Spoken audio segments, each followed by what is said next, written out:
abençoe, nos ilumine, nos proteja e que a nossa fé, sempre alicerçada no conhecimento da doutrina espírita, sempre alicerçada no conhecimento do Evangelho, à luz do Consolador, nos fortaleça hoje e sempre, cada vez mais. Gostaria de iniciar a nossa fala agradecendo a oportunidade de retornar ao semeador para rever amigos, para receber sempre esse carinho, agradecer a oportunidade de trabalho, os amigos da DDE que nos visitam, para revê-los também e poder compartilhar um pouquinho do muito pouquinho que a gente sabe sobre a doutrina espírita. Correto seria dizer um pouquinho do praticamente nada que nós sabemos sobre o Consolador prometido. Promessa feita por Jesus lá no texto de João, no capítulo 14, entre os versículos 15 e 16, quando Jesus nos disse que se nós o amássemos, observaríamos os seus mandamentos, ele rogaria ao Pai, e o Pai nos daria, ou nos ofertaria outro Consolador. Então, bendita a doutrina espírita que nos reúne em plena segunda-feira à noite, em pleno feriado. O texto do evangelista Mateus registra para nós aquelas palavras de Jesus que, na nossa opinião, elas são as mais confortadoras de todo o chamado Novo Testamento. De tudo que foi deixado por Marcos, Mateus, Lucas e João, essas palavras que nós vamos comentar na noite de hoje são aquelas que mais trazem paz ao nosso coração nos momentos de dificuldade. São aquelas que não calam nos momentos de dificuldade, nos momentos de provação, quando a nossa fé está sendo testada, nos momentos de expiação, quando os nossos erros do passado delituoso estão sendo resgatados. Ao nos lembrar dessas palavras, nós nos surpreendemos vertendo lágrimas de alegria, por nos lembrarmos que, apesar de todas as dificuldades, um Espírito puro vela por nós. Essas palavras são tão sublimes que, na hora de construir o 6º capítulo de O Evangelho segundo o Espiritismo, aquele que Allan Kardec chamou de Cristo Consolador, o codificador escolheu essas palavras para comentar. Não é novidade para ninguém aqui, mas só para constar. Na hora de construir 24 dos 28 capítulos do Evangelho segundo o Espiritismo, Allan Kardec usou o mesmo roteiro. Dos 28 capítulos do Evangelho, 24 tem o mesmo formato. Allan Kardec cita passagens do Novo Testamento, faz os comentários dele, Allan Kardec, todos eles pautados nas leis morais, lá no 3º livro, em O Livro dos Espíritos. Depois ele dá a palavra aos Espíritos nas chamadas Instruções dos Espíritos. Dos 28 capítulos do Evangelho, 24 seguem esse mesmo roteiro. É o capítulo 6, e na hora de construir o capítulo 6 e escolher as passagens do Novo Testamento, Allan Kardec escolheu essa passagem que a gente vai comentar na noite de hoje. Tamanha a sublimidade dela. Como nós dissemos, ela foi registrada por Mateus no capítulo 11, entre os versículos 28 e 30, que é quando Jesus nos diz assim: Vinde a mim, todos vós que estáis aflitos e sobrecarregados, eu vos aliviarei. Tomai sobre vós o meu jugo. Aprendei de mim, manso, humilde de coração, e achareis descanso para as vossas almas, porque suave é o meu jugo e leve o meu fardo.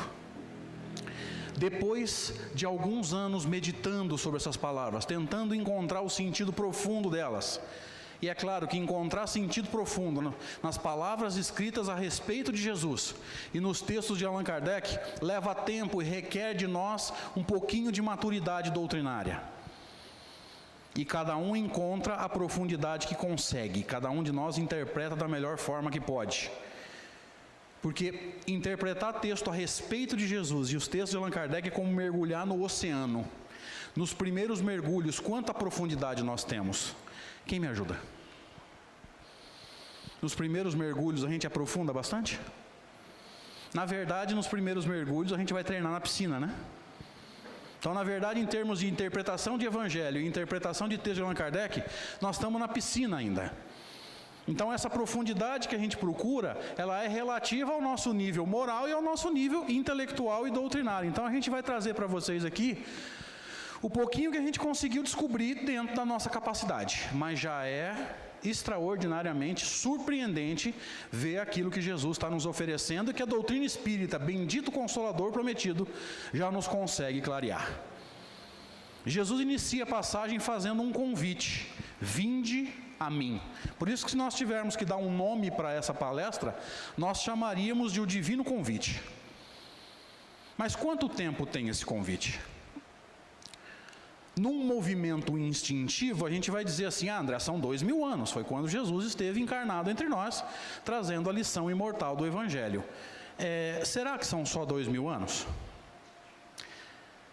Se nós colocarmos o nosso planeta numa metáfora e chamarmos a Terra de uma escola, nós vamos dizer que há 2000 anos atrás, quem encarnou aqui foi o diretor da escola. Jesus, como governador espiritual do planeta, ele é o diretor da escola. Nós somos os alunos. Mas entre o diretor e o aluno tem alguma coisa. Quem é? Quem lembra? Quem me ajuda? Isso. Será que antes e depois de Jesus nenhum professor fez o convite ao trabalho? Sim ou não? Diz Allan Kardec em vários pontos do seu texto, mas nós vamos encontrar isso mais claramente no texto de Emmanuel, especificamente no livro A Caminho da Luz, que os espíritos superiores da escala espírita, isso aqui é termo de Allan Kardec na escala espírita, os bons espíritos da escala espírita, os missionários, na linguagem que o movimento espírita costuma usar, diz Allan Kardec e diz Emmanuel que eles sempre encarnaram entre nós, evidentemente cada um no seu tempo e cada um dentro de uma civilização e de uma cultura, por isso que o convite a princípio parece diferente um do outro. Por quê? Porque cada cultura expressa de uma forma, mas os espíritos superiores sempre encarnaram entre nós para fazer o convite, dentro de uma característica cultural e dentro de uma característica de época. Então, se, por exemplo, e isso Allan Kardec usou no Evangelho segundo o Espiritismo, se Sócrates encarnou entre nós mais ou menos 400 ou 500 anos antes de Cristo, e o próprio Allan Kardec vai citar no Evangelho o resumo da doutrina de Sócrates e Platão, 500 anos antes de Jesus, eu posso dizer que esse convite tem só 2000 anos? Esse convite tem muitos milênios. O problema é, nós não enxergamos o convite, talvez não tenhamos enxergado nem o convite de Jesus. Talvez nós tenhamos sido convidados ao trabalho hoje, e talvez não tenhamos enxergado o convite. Talvez nós tenhamos sido convidados a trabalhar através de um parente difícil, que eu não sei se alguém aqui tem. Talvez nós tenhamos sido convidados ao trabalho através de um vizinho, através de alguém que testa e treina a nossa paciência. Cada situação dessa é um convite ao trabalho. E nós aceitamos o convite? Eu vou até aprofundar a pergunta, uma reflexão mais profunda. Nós pelo menos enxergamos que estávamos sendo convidados ao trabalho? E se nós pegarmos esse convite de Jesus e colocarmos no contexto da parábola dos trabalhadores da última hora, nós vamos nos lembrar que textualmente Jesus diz ao narrar a parábola, e ela foi registrada por Mateus no capítulo 20 do texto dele, e comentada por Allan Kardec no capítulo 20 do Evangelho segundo o Espiritismo, que o administrador das terras, que nada mais é do que o próprio Cristo, porque o administrador é o homem de confiança do dono, que é Deus, antes das primeiras horas de trabalho já saiu a assalariar trabalhadores para a sua vinha. Então, desde as primeiras horas de trabalho da terra, que é a vinha do Senhor, Jesus já saiu procurando trabalhadores. Então, nós fomos convidados há muito tempo. O problema é que a gente nem entendeu que estava sendo convidado ao trabalho. Então, esse convite não tem só 2000 anos. Esse convite tem muito tempo. O problema é que a gente nem entendeu que estava sendo convidado. E talvez nós tenhamos sido convidados a perdoar, a treinar a paciência e todas as virtudes cristãs hoje. E talvez não tenhamos nem enxergado o convite. Mas quem são os convidados? Mudando a pergunta, fica um pouco mais fácil. Quem somos os convidados? Vinde a mim todos vós que estáis aflitos e sobrecarregados. Vamos conversar sobre isso. Quando Jesus usa o termo aflitos, ele nos remete, no mínimo, a 2 textos de Allan Kardec que eu gosto de correlacionar com o termo aflitos. Um deles é o extraordinário capítulo 5 de O Evangelho segundo o Espiritismo, que nós conhecemos como Bem-aventurados os aflitos. Eu me tornei de alguns anos para cá um grande admirador dos textos de Allan Kardec. Eu acho a lógica dele, a maneira de construir o conhecimento, o desencadeamento de ideias de Allan Kardec, eu acho fenomenal. Mas eu costumo dizer que nesse capítulo do Evangelho segundo o Espiritismo, ele se superou. A maneira dele construir ali, a lógica dele foi extraordinária. Mas agora eu vou pedir a participação de quem quiser participar, evidentemente. Se eu pedir para alguém aqui me dizer qual é o resumo, a essência, a ideia central do capítulo 5 de O Evangelho segundo o Espiritismo, alguém se arriscaria? Pode falar. Um de cada vez, senão eu não entendo. Fala todo mundo ao mesmo tempo, eu não consigo acompanhar. Alguém arrisca? Então vamos lá. No título a gente consegue. Bem-aventurado significa o quê? Quem me ajuda? Boa, vai, os encarnados agora? É sempre assim, eu já nem me surpreendo mais. Bem-aventurado é feliz. Aflito é quem sofre. Então vamos juntando as informações. Felizes os que sofrem, é isso. É isso. Traduzindo para a nossa linguagem, felizes os que sofrem. Por favor, levante a mão quem fica feliz quando está sofrendo. Que eu vou fingir que eu acredito. Só não se esqueça, você pode mentir para mim, eu posso acreditar, só que você vai tomar passe. E depois, aí você entra lá com cara de mentiroso, não absorve nada e fala que o centro é fraco. Aqui em Rio Preto é assim também? A culpa é sempre do passista e do centro, né? Aqui em Rio Preto é assim, é coisa de severinense isso. Pois é. Então, das duas, uma. Se ninguém aqui fica feliz quando está sofrendo, nós temos duas opções. Ou Jesus errou ou a gente não entendeu o que ele quis dizer. Qual das duas? Ok, repito a pergunta. Qual a essência, o resumo do capítulo 5 de O Evangelho segundo o Espiritismo? O que Allan Kardec quis nos explicar ao escrever esse capítulo, que, se eu não estiver enganado, é o mais longo de todo o Evangelho segundo o Espiritismo? O que Allan Kardec quis? Quis que a gente entendesse por que Jesus falou isso. Todo o esforço de comentário de Allan Kardec foi para que nós entendêssemos por que Jesus está dizendo que, ao sofrer, a gente deve olhar para nós e fazer um esforço para nos enxergar como felizes ou bem-aventurados. Agora você vai entender por que o primeiro subtítulo do capítulo é Justiça das Aflições. Porque às vezes a gente não para olhar a lógica do capítulo. Por que esse subtítulo é o primeiro, não é o último, ou o penúltimo, ou o segundo? Por que esse subtítulo é o primeiro? Porque se você quiser se enxergar como um bem-aventurado ao sofrer, a primeira coisa que você vai ter que entender: o teu sofrimento e o meu também, ele é justo. Senão você nunca vai tentar se enxergar como um bem-aventurado ao sofrer. Primeira coisa que a gente tem que automatizar: não tem nada injusto acontecendo, nem comigo, nem com você, nem em lugar nenhum do universo. Lembre-se, o Deus que a doutrina espírita nos ensina é um Deus universal. Não tem diferença de mim para você, de você para Jesus, porque o que nos diferencia não é o olho de Deus, é a lei, é o nível evolutivo, mas para o olhar de Deus isso não existe. Deus te ama da mesma forma que ama Jesus. Para quem ama não tem nível evolutivo. Pensa nisso. Então, o esforço de comentário de Allan Kardec foi para a gente entender por que Jesus falou isso. E esse primeiro subtítulo é extraordinário. Mas o termo aflito nos remete a outro texto de Allan Kardec que vale a pena comentar. Lá no livro Céu e Inferno. Livro extraordinário para você entender justiça divina. Subtítulo do livro: O Céu e o Inferno, ou a Justiça Divina segundo o Espiritismo. Lá no capítulo 7 tem um texto que vale a pena ser estudado da forma mais profunda que a gente conseguir. Chama o Código Penal da Vida Futura. E só para a gente entender o que Allan Kardec chama de vida futura, nós chamamos de a imortalidade do espírito. A continuidade da vida por toda a nossa, ou por toda a eternidade. É nesse texto que a gente vai perceber o pedagogo Hippolyte Léon Denisard Rivaio por trás do codificador. O quanto Allan Kardec usou da pedagogia de Hippolyte Léon Denisard Rivaio para escrever o Código Penal. Porque ele foi extremamente didático, ele dividiu todo o código em 33 itens. O que significa isso?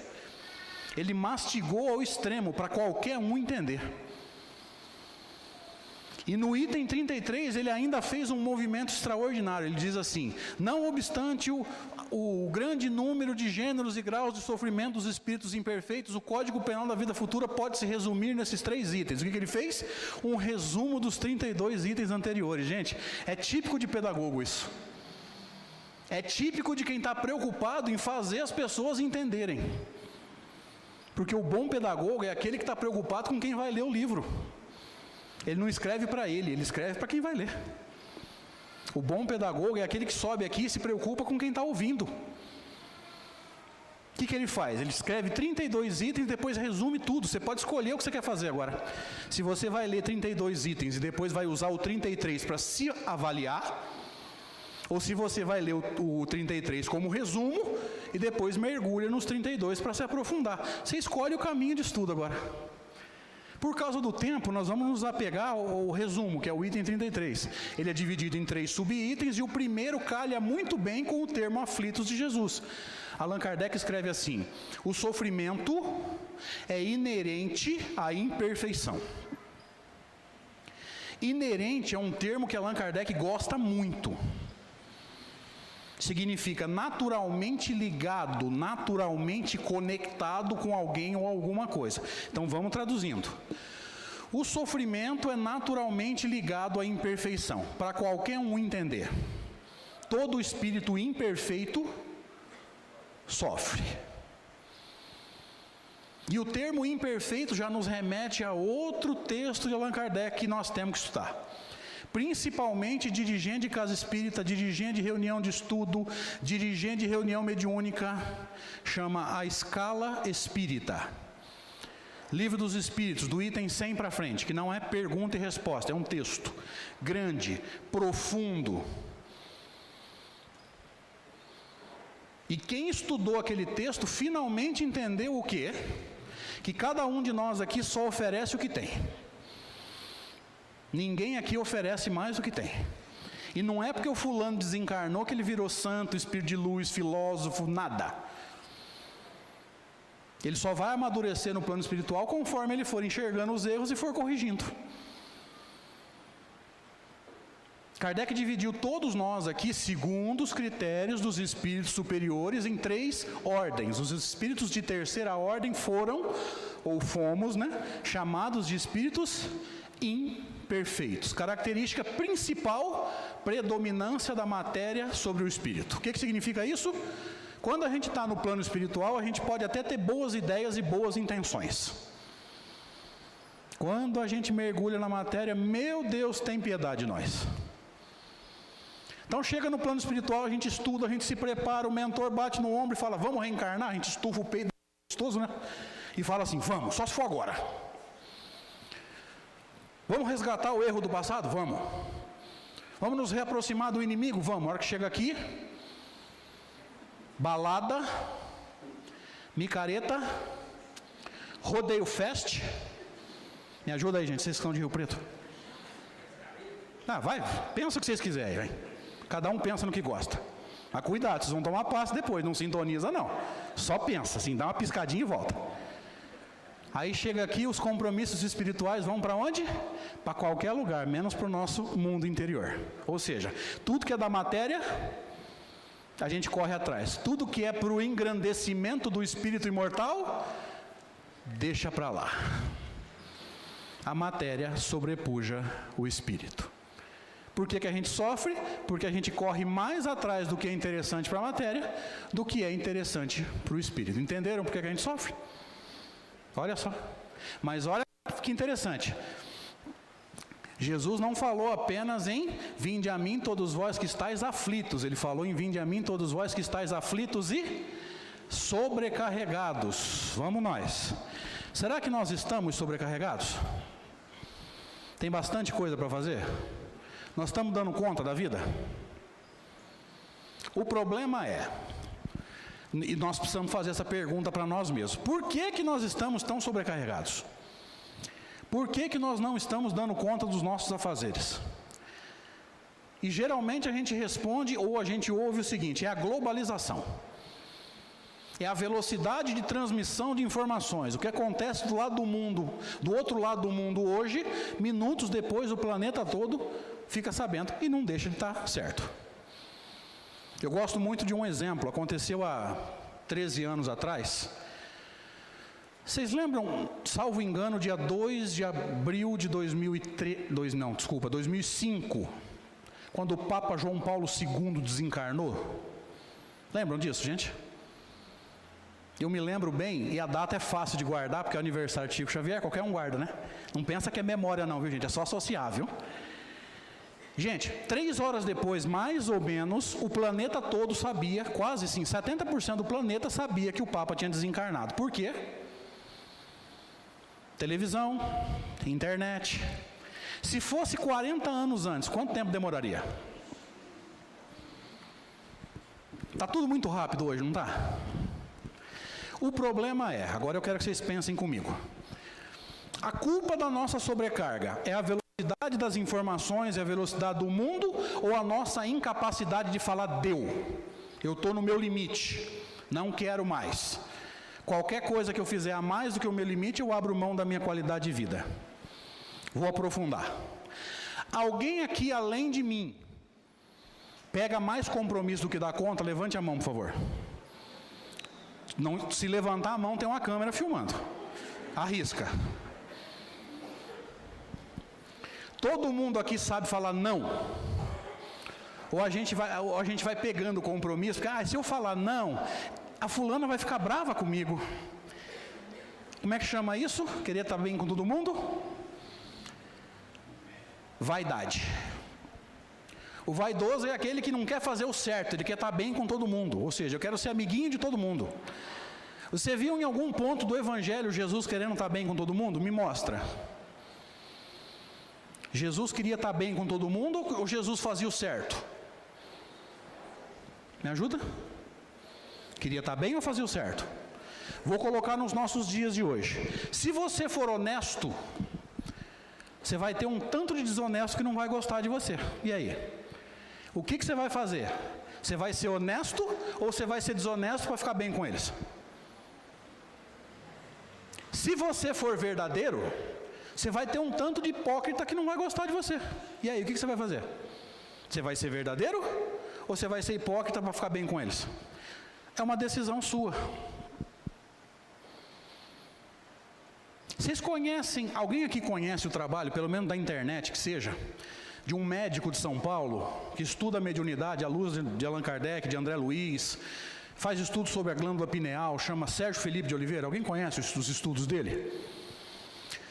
Antes de contar essa história, eu quero ver se alguém aqui precisa ouvir isso. Se ninguém falar que precisa, eu nem conto a história, eu mudo de rumo. Tem algum ansioso aqui? Levanta a mão, por favor, para eu saber se eu preciso contar a história. Me ajuda, conta a história ou não conta a história? Alguém precisa ouvir? Mas o nível de ansiedade é tão baixo, né, cara? Eu não achei que em uma cidade dessa tinha gente ansiosa. Achei que isso fosse coisa de cidade pequena. Vamos lá. Sérgio Felipe de Oliveira tem um vídeo que, se você é ansioso, eu aconselho você a assistir. Se você não é ansioso, assiste, porque de repente você é e nem sabe. Então você vai diagnosticar. Chama Ansiedade e Espiritualidade. Está no YouTube, assiste, não baixa, é pirataria. Antes que vai falar assim, aquele rapaz mandou baixar. Não mandei não, está registrado na DDE e no vídeo do centro. Não vem com graça não. E o que o Sérgio Felipe diz ali no meio do vídeo? Que a ansiedade, a grande maioria dos casos, é a nossa humildade que ficou doente. Nós, como dizem os mineiros, nos. É a gente querendo fazer o papel de Deus, querendo cuidar do mundo. Alguém aqui é assim? Levante a mão, levanta de pouquinho a câmera. Só balança a cabeça assim, vai. Alguém aqui quer cuidar da família inteira e não dá conta nem de si? Não levanta a mão, a câmera lá no fundo. vai aparecer para o mundo inteiro. Lembra, a internet não é só para Rio Preto, viu? Alguém aqui está se identificando? Além de mim? Eu já estou aqui na frente mesmo, não tem problema. Alguém aqui quer fazer o papel de Deus? Por que o mundo é assim? Ninguém pediu minha opinião. Por que o fulano é assim e não é do jeito que eu quero que ele seja? Pais e mães são assim aqui em Rio Preto ou é coisa de cidade pequena? Vamos brincar um pouquinho com os pais e mães agora, mas é só uma brincadeira, viu, gente? Não estressa não, daqui a pouco eu chego lá, meu carro está arriscado. Quando você diz assim, ó, eu crio meu filho para o mundo, não para mim. Você acredita? Ou só fala? Por que eu estou dizendo isso? Porque as pessoas descobrem que a gente faz palestra, e principalmente estudo na internet pela Rede Amigo Espírita, e aí chama a gente, principalmente no Facebook Messenger, né? E pede ajuda. Outro dia uma senhora me chamou, André, estou desesperada. Eu falei, calma, deixa eu ver se eu posso te ajudar. O que eu posso te ajudar? Ah, meu filho vai sair de casa, eu estou desesperado. Eu falei, não, realmente, para uma mãe, um filho saindo de casa, deve ser um papel complicado. Eu falei, acalma, deixa eu ver se eu posso te ajudar. Qual que é o teu desespero? Ah, eu não sei se vai dar certo. Eu falei, calma, respira fundo. Quantos anos ele tem? 50. Eu pensei assim, ela está me zoando, cara. Ela está tirando uma onda com a minha cara, não é possível. Falei, deixa eu ver o que está acontecendo, né? Ela deve estar rindo de mim por trás do computador. Qual que é o teu desespero, minha filha? Será que ele está comendo? Eu falei, filha, se ele tiver com fome, mas nem que for um raio de um pedaço de queijo no meio do pão, ele põe. Ah, mas será que ele está se agasalhando? É novembro, está um calor. Eu falei, impossível. Mas se ele tiver com frio, ele dá um jeito. Por isso que eu falo, quando a gente fala assim, eu crio meu filho para o mundo, a gente fala, mas não acredita não. Só que tem um problema, você já parou para pensar que vai chegar um momento que teu filho vai ter o raio de ação dele e vai sair do seu? E se você não souber lidar com isso, quem que vai entrar em parafuso, você ou ele? E você vai atrapalhar a vida dele onde ele estiver. Já parou para pensar nisso? Ele não vai conseguir fazer o que tem para fazer lá e você não vai viver bem aqui. Já começou a se preparar? Não. Ou ele já foi e você está aumentando as doses de remédio? Me ajuda agora. Nós somos espíritos imperfeitos, pelo menos a grande maioria de nós aqui. O espírito imperfeito, ele tem um raio de ação, grande ou pequeno? Me ajuda. Parábola dos talentos. Mateus 24, se eu não estiver enganado.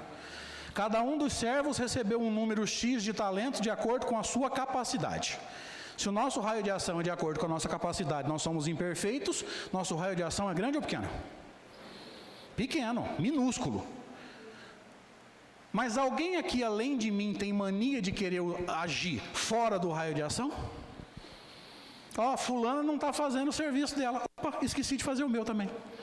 Então eu fiquei olhando a outra não fazendo dela e também não fiz o meu. Mas alguém aqui já aconteceu isso? Então quando o Sérgio Felipe fala que a nossa humildade está doente, que a gente está querendo cuidar do mundo e não dá conta nem da gente, ele estava errado, gente? Me ajuda. Ou ele está correto? Se a gente entender qual é o nosso raio de ação e conseguir agir dentro dele, a gente já mata 80% da nossa ansiedade. Porque o nosso raio de ação não se amplia com a gente agindo fora dele. O nosso raio de ação se amplia, porque ele é da lei do progresso. Está no Livro dos Espíritos, terceira parte das leis morais, tem uma lei, ela chama Lei do Progresso. O nosso raio de ação vai se ampliar naturalmente quando a gente der conta de todas as nossas tarefas, de tudo que tem dentro dele. Quando a gente der conta de tudo que tem dentro dele, ele se amplia naturalmente. Então me ajuda. O que eu tenho que fazer para ele se ampliar? Dar conta dele ou agir fora? Me ajuda? Encarnados, por favor, gente, volta para o corpo. Não é hora de emancipar. O que eu tenho que fazer? Agir fora ou dar conta? Dentro. Dentro. Agora me ajuda. Todo mundo aqui sabe o limite do seu raio de ação? Não, a gente está o tempo todo se metendo na vida dos outros. Olha que coisa, a nossa humildade está doente. Olha que interessante, eu não saí do primeiro versículo ainda. Vocês estão com pressa? Alguém está pensando em jantar? Jantar na hora? Então vamos lá. Vinde a mim todos vós que estáis aflitos e sobrecarregados, e eu vos aliviarei. Por que esse homem, governador espiritual do planeta, um espírito puro da escala espírita, ele prometeu alívio, mas não prometeu cura? Por quê? Há 2000 anos atrás ele encarnou entre nós. Entre os tais milagres, entre aspas, nós espíritas sabemos que não são milagres, são fenômenos. Entre os fenômenos que Jesus promoveu, tinha cura? Ele curou alguém? Sim ou não? Sim. Aí é que está o problema para você entender o que eu estou querendo passar. Ele curou o quê? Espíritos ou corpos? Pode começar a brigar comigo se você quiser. Só corpos. Nem Jesus tem o poder de te curar como espírito imortal. Porque o processo de cura é um processo individual, é autocura. E é isso que a doutrina espírita veio ensinar. Você viu em algum livro espírita que Jesus pegou alguém pela orelha e falou, vamos, você vai comigo? Alguém aqui leu o livro há 2000 anos de Emmanuel pelas mãos de Chico Xavier? Levante a mão, por favor. Esse livro merecia mais mãos levantadas. Não? Vocês lembram do diálogo de Emmanuel, de Públio Lentulus com Jesus, no capítulo 5 ou 6, se eu não me engano? Que na verdade não é um diálogo, é um monólogo. É Jesus falando e Públio Lentulus em silêncio. Tem um trecho em que Jesus diz assim para ele, está no teu querer seguir-me agora ou daqui a milênios. O que um espírito puro faz? Ensina o caminho, mas liberta. Não constrange ninguém. Não obriga ninguém a nada. Só cura corpo, que é o que nós estamos buscando, por exemplo, quando a gente vem fazer um tratamento, quando a gente busca uma câmara de passe, a gente busca um reequilíbrio energético para encontrar o alívio do corpo. Isso pode aliviar o espírito? Pode, mas se eu não fizer o meu esforço, daqui a algum tempo eu vou entrar em câmara de passe e não vou encontrar nada. Porque cura de espírito imortal é esforço individual. E mais cedo ou mais tarde a gente vai ter que começar a se mexer. Mas o que eu preciso fazer para aceitar o convite de Jesus? Agora eu vou entrar no segundo versículo, viu? O que eu preciso fazer para aceitar o convite? Será que basta olhar para ele, levantar o dedo e falar, Senhor, eu aceito? Linguagem moderna, hashtag partiu Palestina? Ele mesmo diz no Evangelho, nem todo aquele que me diz Senhor, Senhor, entrará no reino dos céus, mas aquele que fizer a vontade do meu Pai, esse entrará no reino dos céus. O que eu preciso fazer então? O versículo 29 vai contar essa história para nós. Primeira coisa, tomai sobre vós o meu jugo. O que é jugo na Bíblia? Na Bíblia, o jugo é uma peça de madeira, uma forquilha virada para baixo. Me parece que hoje, aí, quem entende de gado me corrija se eu estiver errado. Parece que hoje o nome dessa peça é canga. Colocada nas costas de um animal que vai puxar um implemento agrícola, por exemplo, um arado. Qual o objetivo do jugo? Dominar o animal. Então veja, o jugo nos remete ao conceito de domínio. Por que Jesus diz, o meu jugo é suave? Lá no final da passagem. Justamente por aquilo que eu falei há alguns minutos. Porque os espíritos verdadeiramente sábios não dominam. Eles ensinam o caminho, dão o exemplo, mas libertam. Livro dos Médiuns, capítulo 23, chama Da Obsessão. O que Allan Kardec vai dizer? Que todo tipo de constrangimento é característica de espírito inferior. Que os espíritos verdadeiramente superiores, e aqui superior é usado como substantivo, como adjetivo, não como substantivo, porque Allan Kardec na escala espírita usa como substantivo, nós estamos usando como adjetivo. O espírito verdadeiramente superior não constrange. Ele ensina, aconselha, combate a influência dos maus, e se não são ouvidos, se afastam. Está lá textualmente. Todo tipo de constrangimento é característica de espírito inferior. O que é constrangimento, gente? Forçar a gente a fazer uma coisa que a gente não quer fazer. É típico de obsessor. Então, por que o jugo de Jesus é suave? Porque ele ensina o caminho, mas não te obriga a trilhar. Como nós vimos no diálogo de Jesus com Públio Lentulus. Aí ele diz assim: aprendei de mim. O que nós temos que aprender com ele? Manso e humilde de coração. E a doutrina espírita é um negócio tão abençoado que Allan Kardec, no Evangelho segundo o Espiritismo, comentou essas duas virtudes e a gente nem percebeu. Para começar, da onde ele tirou essas duas virtudes? Será que ele inventou ou será que ele tirou de algum lugar? Das bem-aventuranças. Manso, ele já tinha dito, bem-aventurados os mansos e pacíficos, lembra? Então ele não está catando a torta e a direita, ele está citando o texto que ele já tinha usado. E humilde, ele já tinha iniciado as bem-aventuranças, exaltando os humildes através do bem-aventurados os pobres de espírito. E Allan Kardec comentou as duas virtudes no Evangelho segundo o Espiritismo. Tem um capítulo chamado Bem-aventurados os mansos e pacíficos, e tem um outro, esse eu lembro até o número, capítulo 7, chama Bem-aventurados os pobres de espírito. Mas olha a didática de Allan Kardec. Se você não souber o que é pobre de espírito, você entende o capítulo? Qual que é o primeiro subtítulo? O que se deve entender por pobre de espírito. Olha a didática desse homem. Bem rapidamente. Porque só as duas características dão uma palestra. Nós somos mansos? Somos? Você quer saber o quanto você é manso? Ou pacífico? Paciente? Presta atenção de que forma você reage quando você quer ir por um caminho, mas a vida não deixa. Quando você quer fazer uma coisa, mas a vida te obriga a fazer outra. Sabe por quê? Porque às vezes a pessoa vira para mim e fala assim: André, eu me sinto tão bem dentro da casa espírita. Eu falo assim: ah, vá. Se você conseguir se sentir mal aqui dentro, meu filho, eu vou ficar preocupado com você. Com toda a proteção espiritual que nós temos aqui dentro, passar mal aqui dentro é caso preocupante. Agora, se você se sente bem, e aqui em Rio Preto, vocês têm problema com o trânsito, que eu sei. Que eu faço 3, 4, 5 palestras aqui todo mês, eu sei como é que funciona.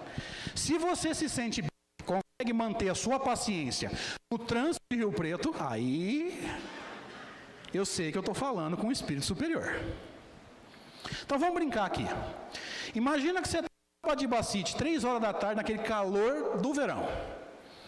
42 graus marcado lá em cima da Unimed. Teu carro está com o ar-condicionado quebrado, que é para deixar assim um drama, né?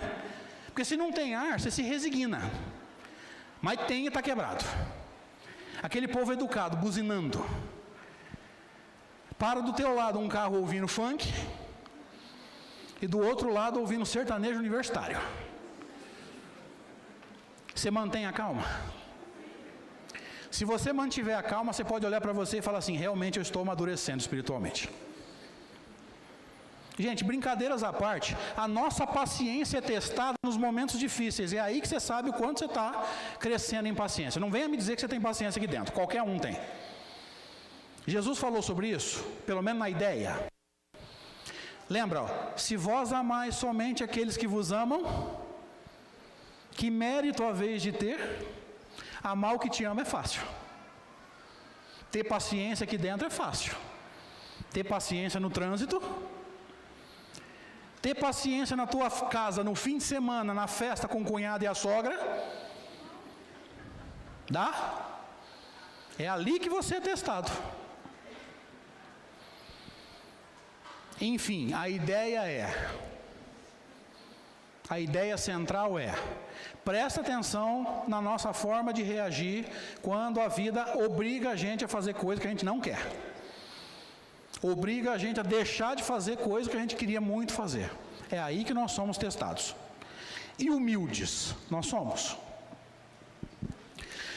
Lá no capítulo 7 do Evangelho segundo o Espiritismo, tem uma colocação que eu demorei para entender. Está nas instruções dos Espíritos. Eles dizem assim: a humildade é uma virtude bem esquecida dentre vós.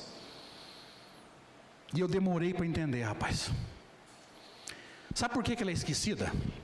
A gente está tão acostumado a ficar falando o que a gente faz, o que a gente sabe, o que a gente pode, o que a gente tem, o que a gente lê, enfim, a gente chama lá em Severina de contar papo. Aqui em Rio Preto é assim também?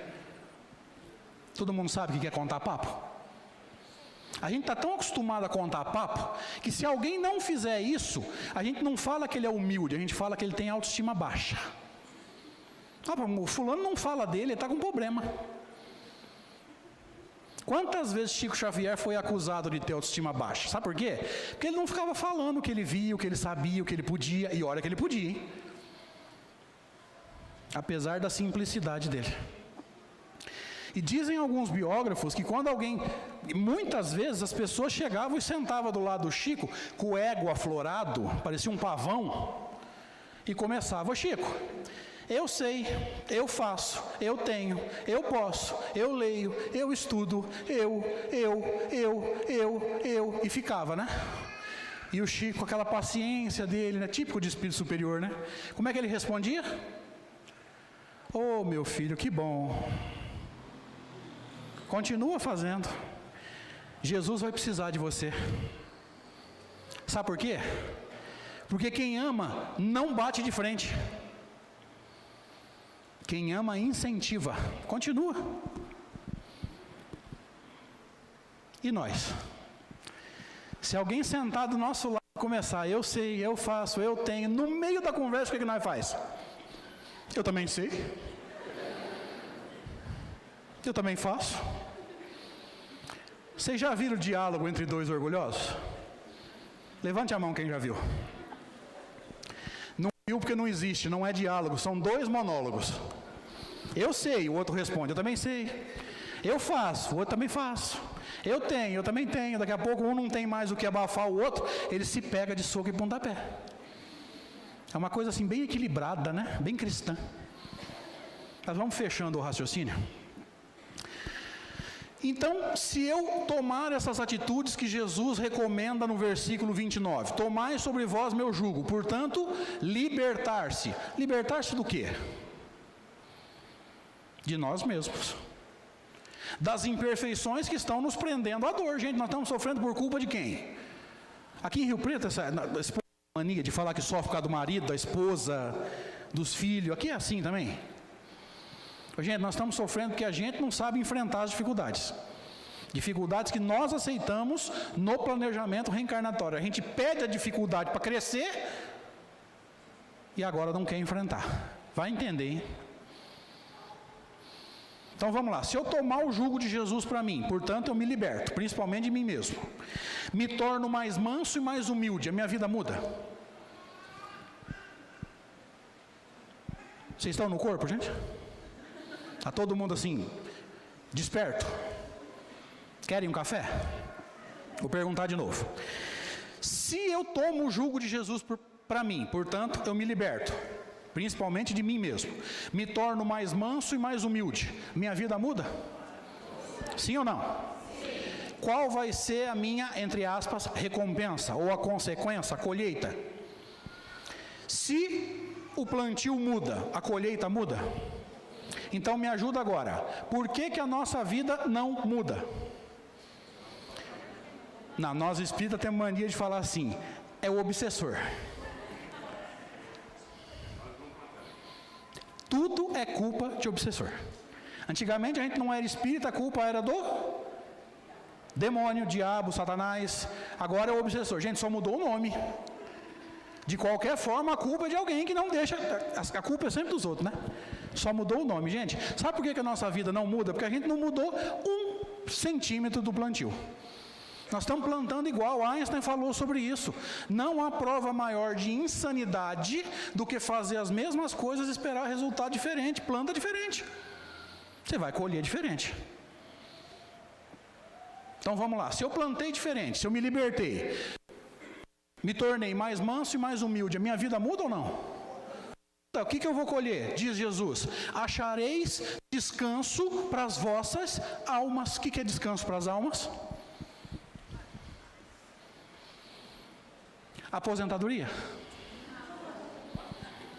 Aposentadoria talvez seja descanso para o corpo. Talvez. Porque talvez você e eu conheçamos muita gente que aposentou e está depressivo. Porque é gente ativa, que não consegue ficar parado. Então, quando ele trabalhava, levantava cedo, tomava café, o que tinha que fazer? Trabalhar. Tinha hora para entrar, hora para almoçar, hora para voltar, hora para sair, de noite ele arrumava o que fazer. Aí ele aposenta. O que tem para fazer? Isso é uma delícia para ele. 1 semana, 2 no máximo.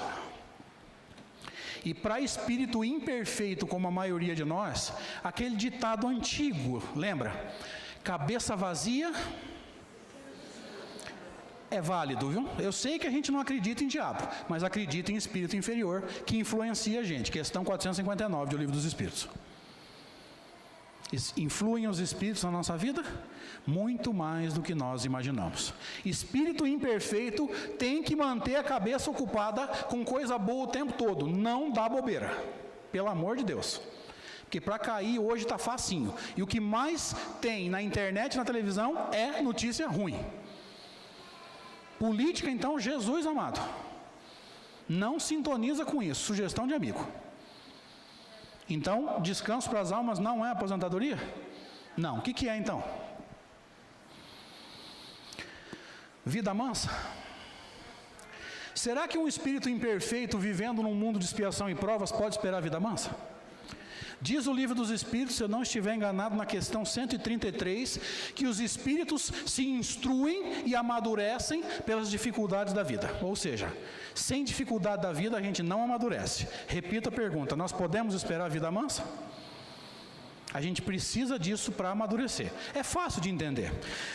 Você aprende paciência se a sua vida for uma tranquilidade? Não, a gente só aprende paciência enfrentando pessoas e situações difíceis. Faz sentido?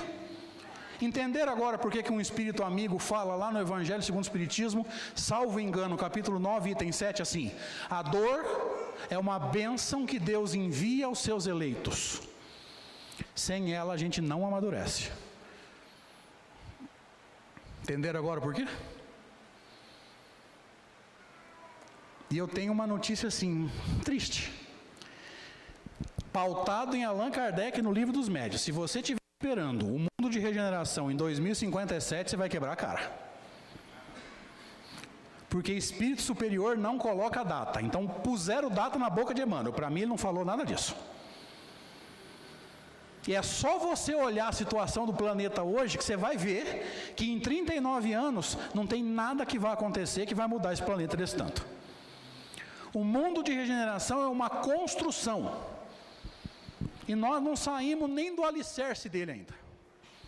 Então me desculpe, mas isso é furada para mim. Nós vamos ter que ter séculos para construir o mundo de regeneração. Me perdoem, mas essa teoria para mim é furada. Oh meu Deus, o que é descanso para as almas então? O descanso para as almas é uma mudança de paradigma tão profundo que a gente não entendeu, e eu vou ajudar vocês a entender com uma pergunta. Há 2000 anos atrás, Jesus encarnou entre nós, trouxe a mensagem sublime do Evangelho, e nós gostamos tanto do Evangelho, mas tanto do Evangelho, que o que nós fizemos com Jesus? Crucificamos ele. Olha como é que nós gostamos. Me ajuda agora de forma resumida.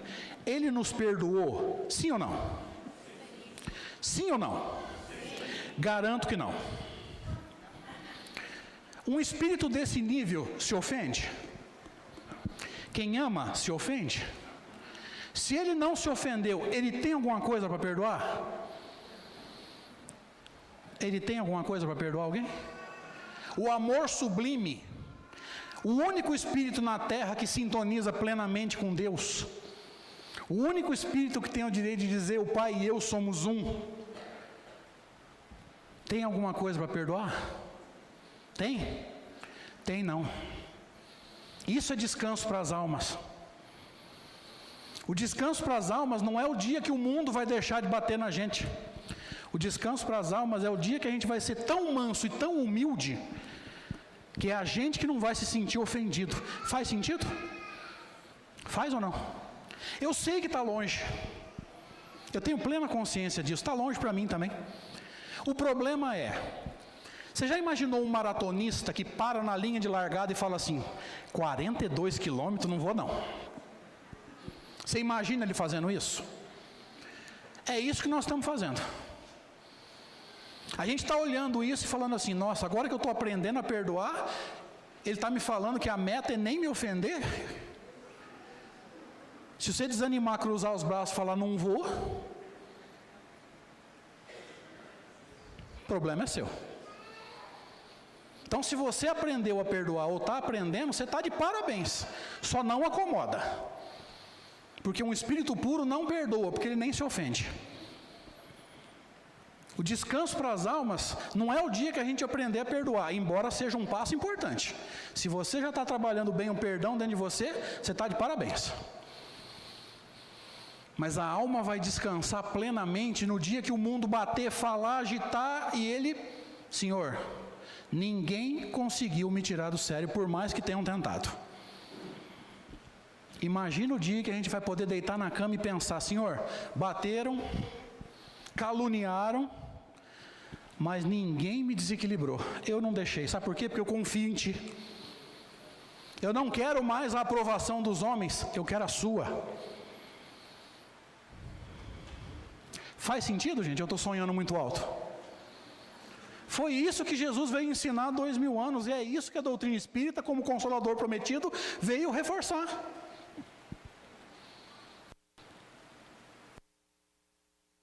Dia, a gente vai poder olhar igual Paulo de Tarso, respirar fundo e dizer assim, já não sou eu quem vive, é o Cristo que vive em mim. Obrigado, boa noite.